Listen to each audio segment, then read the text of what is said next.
Are you stuck in the cycle of doing everything yourself because you fear delegating? Or maybe you're spending countless hours explaining tasks instead of entrusting them to your team. If either of these scenarios resonate with you, then this podcast episode is going to hit home. We'll tackle how micromanaging and bottleneck behaviors are actually hampering your growth and inflating your work hours. More importantly, I'll reveal how to effectively delegate and empower your team, freeing you from daily details, allowing you to refocus on your vision and reclaim your freedom. It's time to transform your business dynamics and scale faster. Let's dive in. Are you that driven entrepreneur who believes that working harder holds the key to your dreams? Are you drowning in the day-to-day tasks, wishing you had more time to strategize and cast the vision for your business growth? Hi, I'm Donna Dubé, your guide on this entrepreneurial journey. I've walked in your worn-out shoes, burning the midnight oil, convinced that sheer hard work was the secret to success. Just one more email, one more task, until I found myself on a one-way track to burnout. But here's the twist in the tale. I discovered that success isn't just about working harder, it's about working smarter. It's about being intentional with our time. It's about steering our ship with focus, because no team, system, or automation can outperform a lack of direction. In this podcast, I'm sharing with you all the strategies for business growth that it took me years to learn. If you're ready to step out of the daily overwhelm so you can amplify your profits, then I'm ready to teach you. I believe the only limit to your business growth is the one you set for yourself. Go grab a notebook, warm up that cup of tea, and let's do this. Hello, entrepreneurs. Today, I've got an exclusive invitation just for you. I want to help you focus on the main bottleneck holding your business back, as we both know that solving it efficiently and permanently can create massive momentum and results. Sign up for an Operations in Your Pocket 90-minute strategy session where we'll tackle your business challenges and create a personalized growth plan. Book a clarity call to see if Operations in Your Pocket is the missing piece for your business. Visit www.ceoamplify.ca/ops to schedule your call. Let's make 2024 your year of breakthroughs. Can't wait to chat with you, and cheers to your success. Well, hello. Welcome back, business owners. I'm so happy you're here. Today, I'm going to dive into a topic that often stirs up some discomfort around small business owners, and that's the topic of delegation. So if you've started to squirm a little bit while you're listening to this, don't be surprised. It's a hot topic and something that a lot of us have trouble with when we first bring on team members. So I want to start with asking you a question. Do you trust the people who work for you? And when I say trust, I don't mean do you like them or do you trust them as friends? What I'm asking here is, do you truly feel able to outsource tasks to them and confident that they'll get it done quickly and exactly how you want it? Do you trust the people who work for you? Take a moment and think about it. And if you answered no, or if you even hesitated a bit before saying yes, then I want you to listen closely to this episode because I think it's going to help you. All right, so let's consider a scenario. Imagine you're a baker and you've got a bakery. That's your business. You have a team including people who handle orders, packaging, customer service, marketing, etc. But you find yourself constantly stepping in.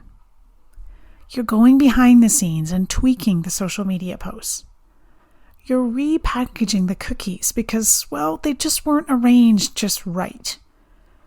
Or you're actually responding to customer emails. What you're doing is spending countless hours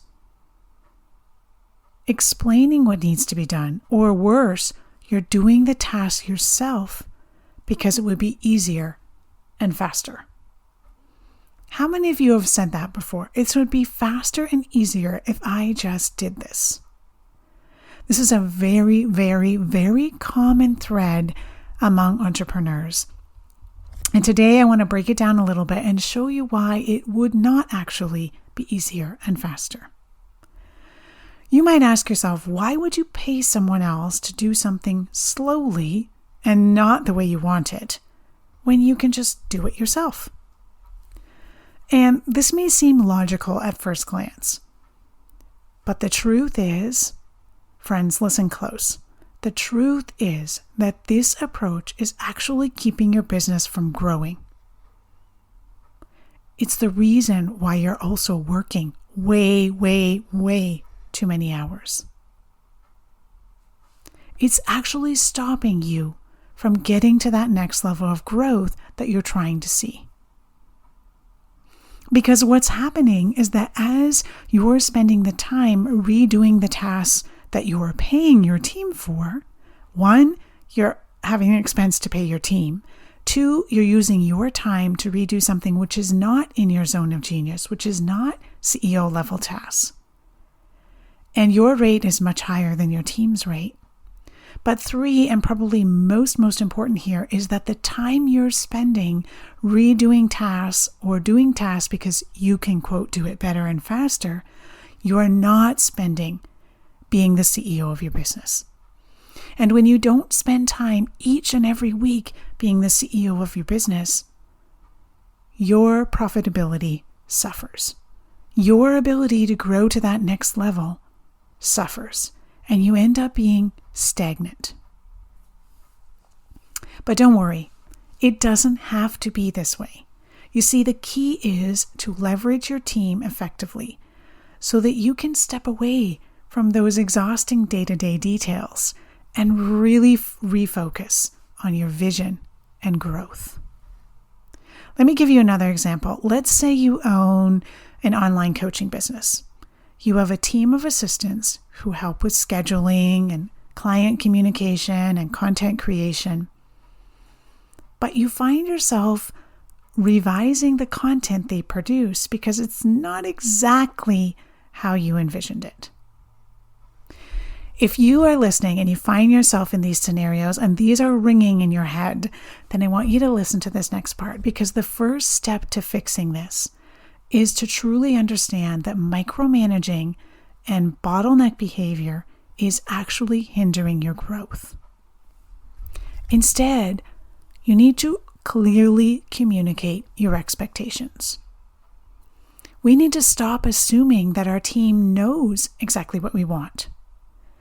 Each team member that you have and that you bring on into your business needs to be taught what success looks like, when tasks need to be completed, and how to give you the results you want.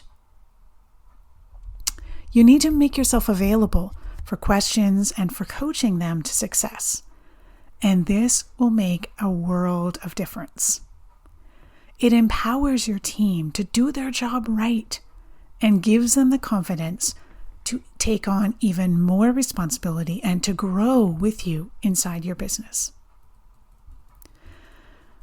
So here's some best practices that we need to put into place to be able to scale and to be able to grow to that next level.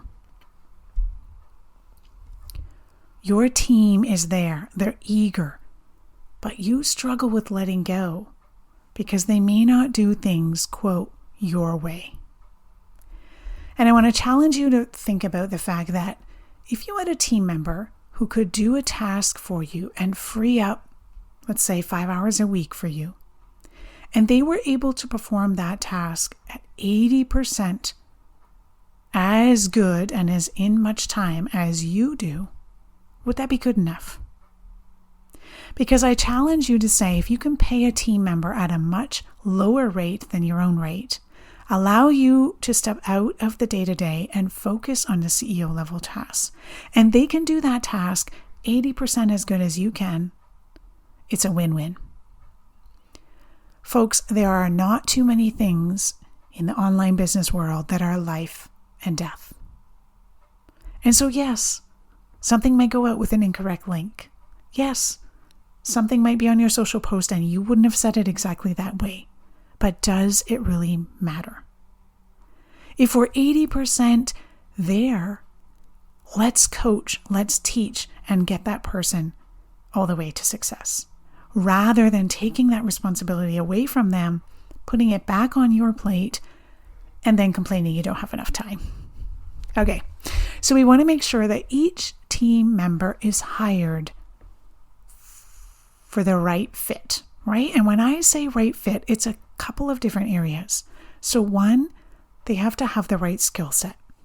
Obviously, if you're going to hire someone to do social media management for you, you want them to have some skills in the platforms and the channels that you're posting on, right? If you're going to hire a fractional director of operations, you want to make sure that that person has a skill set in project management, in leading teams, in being, a soundboard for you as CEO, in leadership, right? So you have to make sure that that skill set is there, no doubt. But that's not the only piece. The second piece we want to make sure that they're right for is experience. Have they done this before in a similar type of environment? Have they led a team before, if that's what you're bringing someone into your business for? Have they successfully managed someone's social media channel, if that's what you're bringing someone in for? So you want to look at skill set, you want to look at experience. And the third piece is their wiring. How do they tick? What gives them energy? What brings them forward? What's driving them? And on the flip side of that, what drives them absolutely crazy? What can't they stand? And you want to make sure that wiring and how they think fits with your business. And last but certainly not least is a culture fit. You want to make sure that you're surrounded by world-class help to help you reach these new levels, right? They have to be able to fit with your culture. What is the culture of your business? Have you even taken time to think and work through that? If you haven't, definitely a big piece you got to look at.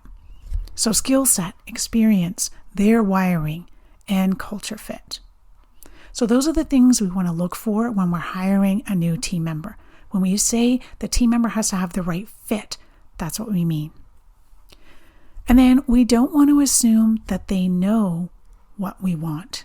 So once we've hired them, each team member of our team needs to be taught 4 things. This is going to sound a little bit basic when I say them, but trust me, there are so many of us as entrepreneurs that tend to mess this part up, and we assume that team members know what's going on in our head. So these 4 things, before we assign them any task, we need to make sure we've got these 4 things clear. 1, how do they give us what we want? How? 2, the way we want it. 3, exactly what it should look like to be successful. And last but not least, when we want it done by. So you see, the solution here is to train your team effectively. Show them how tasks should be done. Give them examples. Establish clear deadlines so that they know exactly what success looks like. They know how to give us what we're looking for. They know the way we want it. They know exactly what success would look like so they can compare what they've done, and they know when we want it done by. Because remember, effective delegation isn't about just passing off work that we don't want to do. It's about developing our employees' skills and freeing up our time to be able to focus on strategic growth. Trusting in your team is crucial for business growth. Remember at the beginning I asked you, do you fully trust your team? So there's 2 pieces to this, right? Obviously, you want to make sure we've hired correctly so we have the right fit. Do they have the skill set, experience, the wiring, and now their culture fit? And then the second piece is, did we set them up for success? Did we show them how? Did we show them the way? Did we show them what success looks like? Did we give a deadline? Both of those pieces have to be working for this to be successful. We have to let go of those micromanaging habits that we sometimes get in the culture of doing, and learn to delegate effectively. And when we do that, we'll find that not only does our business flourish, but so does our team's morale and their productivity. They're happy to work for you. They're providing suggestions. They're excited to start their day. The churn rate and turnover rate has significantly reduced.